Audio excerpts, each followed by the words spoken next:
In this video, I'm going to show you how to use MonNG to discover Wi-Fi networks around you and then de-authenticate clients connected to a specific Wi-Fi network so that we can capture the four-way handshake. I'll show you how to open up the capture in Wireshark and look at the four-way handshake and see the Wi-Fi password. But probably the part that most people are interested in is I'm going to show you how to crack the Wi-Fi password. May this be a warning to you and your family why you should use good Wi-Fi passwords. I'm going to show you some of the issues using WPA2 and why you probably want to use WPA3 today if at all possible. You also want to make sure that you use good passwords. Don't use weak passwords. Don't use passwords like I'm going to show you in this demonstration. Don't use passwords like your telephone number. It's amazing how many people still use bad passwords today. I'll also show you how to use Wi-Fi to crack the Wi-Fi network. Wi-Fi is basically a script that combines a whole bunch of tools together to make it much easier to crack Wi-Fi networks. But I'll show you in this video how MonNG and Wi-Fi can be used to crack a WPA2 network, but fails to crack WPA3. Use WPA3 if you can. Also look at using Wi-Fi 6. Use 5 GHz and 6 GHz. Far fewer devices support those frequencies, however, but they give you more bands, so better Wi-Fi. And it's less likely that someone using a basic adapter like this will be able to crack those networks because this only supports 2.4 gigahertz. I'll also show you in this video how you can use Mist to download packet captures from an access points point of view. So when there's an authorization failure, wrong password is used, what do the Wireshark captures look like? So I'll show you those as well in this video. So for this demonstration, I'm going to be attacking a Mist Wi-Fi network. This is an AI-powered Wi-Fi network, but if it's badly configured, hackers will still be able to attack that Wi-Fi network. So I'll show you later in the video how you can improve the Wi-Fi security of a Mist network or even just a standard home network. A lot of the principles still apply. I really want to thank Juniper for sending me their Wi-Fi access points as well as sponsoring this video to help you learn the issues with poorly configured Wi-Fi networks and how to better secure them. Now that's enough talking. Let's get started. Now in this demonstration, I'm using a alpha network adapter. The problem with this adapter is it only supports 2.4 gigahertz. You do get other Wi-Fi adapters like this. This supports 5 gigahertz as an example and Wi-Fi 6E. Alpha not sponsoring this video. I purchased this adapter myself, but Alpha did send me this adapter and other adapters. I really like the Alpha adapters. Very good adapters, recommended by a lot of people. So what I'll do is plug this Alpha adapter into my computer. And on my computer, you can see it says new USB device detected, connect to host or connect to virtual machine. What I'll do here is connect it to my Kali virtual machine and click OK. Now for this demonstration, I'm using Kali Linux within a virtual machine. In this example, it's VMware Workstation Pro, which is now free on a Windows 11 computer. Now you could use Kali natively. Question that always seems to come up is people ask, do I need to buy an external Wi-Fi adapter? That really depends. If you are using a virtual machine like I am, then you're going to need an external Wi-Fi adapter. But if you install Kali natively as an example, you may be able to crack Wi-Fi networks just using the built-in Wi-Fi adapter. The reason I'm using this and the reason why there's always a caveat or an issue with Wi-Fi adapters is Wi-Fi adapters need to support monitoring mode and injection mode. So you need a Wi-Fi adapter that supports those two things, monitoring and injection. So your built-in Wi-Fi adapter can be used if it supports packet injection and monitoring mode. So in Kali, I've got a terminal open. And if I use the command cat, etc., OS release, you can see that for this demonstration, I'm using Kali version 2024.1. Now, depending on when you're watching this video, there may be a newer release of Kali Linux. Just use the latest release. uname-a also shows me that I'm using Kali Linux here. Do you have to use Kali? No, it just makes it a lot easier to do these demonstrations. Kali has a lot of built-in tools that you can use for ethical hacking. Now, it's really important that I say this. Only attack Wi-Fi networks that you own or have permission to attack. I have given myself permission to attack this Wi-Fi network. Juniper have given me this access point, so this is an access point that I own and I've given myself permission to attack it. Now, David and my team has created an amazing PDF that you can use if you want a nice reference. So I'll link that below. It shows you what you need. So as an example, VMware or VirtualBox. So Wi-Fi adapter that supports monitor mode and your own access point that you can attack as an example. The commands that I'm going to demonstrate here are available below this video. So the commands and other information are available in that PDF, but I'm going to run you through the commands here. Let's see if the Wi-Fi adapter is discovered. So if I type IP address in Kali, you can see that WLAN 0 is shown. There are different ways to do this. Another way is to use IWDev. This shows you your Wi-Fi adapters. You can see the interface is WLAN 0. And what's important to note here is it's in managed mode. If you're used to older commands, iwconfig may still work. It works on Kali Linux. Notice WLAN 0 is in managed mode. We are going to turn this into monitor mode to attack Wi-Fi networks. We're going to use mmon-ng to enable monitor mode.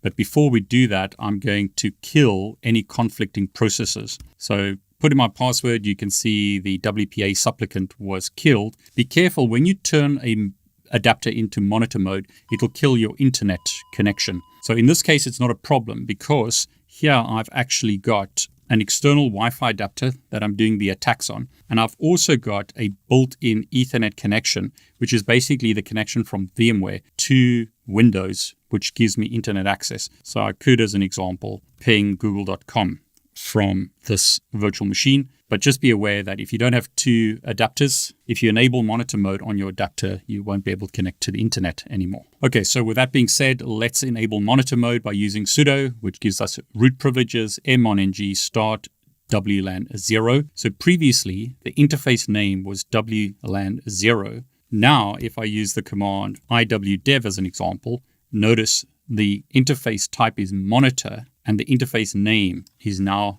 WLAN 0 mon. Old command iwconfig shows something similar. Interface is WLAN 0 mon. The mode is now monitor mode. So the interface name has changed. In Linux, there's always different ways to do things. So you could just use the command mmon-ng as an example to see that the interface is now WLAN 0 mon. Just use whichever command you prefer. iwdev is the new command. Okay, so we want to discover Wi-Fi networks around us. So we're going to use the command sudo, which gives us root privileges again, dump-ng WLAN 0 mon, press enter, and a whole bunch of Wi-Fi networks are displayed.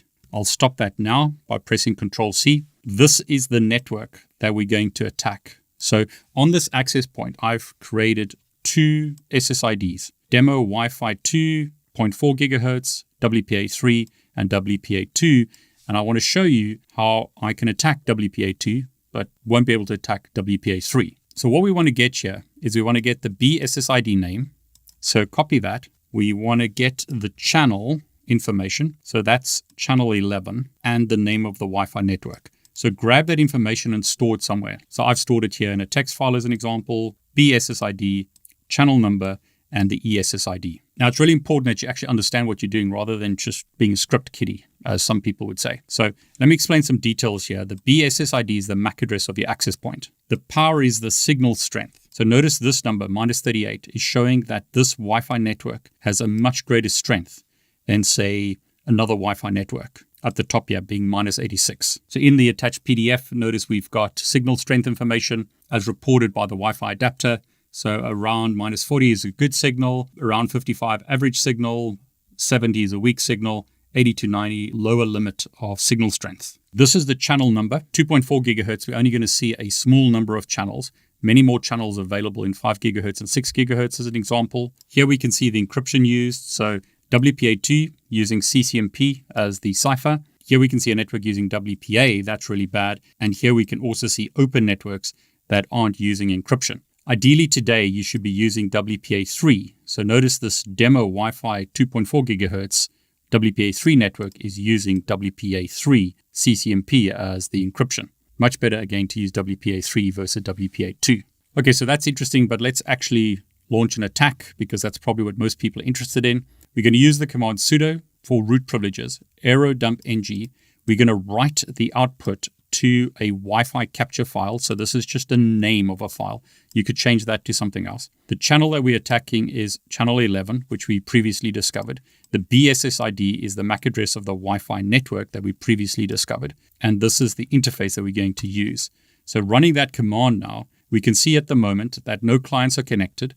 We can see the ESSID. And at the top here, we're not seeing a capture of the four-way handshake. So what we're going to do is we're going to open up another window and we are going to deauth clients on that access point. So sudo for root privileges, replay-ng. deauth. We're going to deauth all clients, and we're not going to stop deauthing. So continuous deauthing of the MAC address of the access point. Make sure that you substitute this with your MAC address, so the MAC address that you're attacking, and then the Wi-Fi interface, WLAN0MON.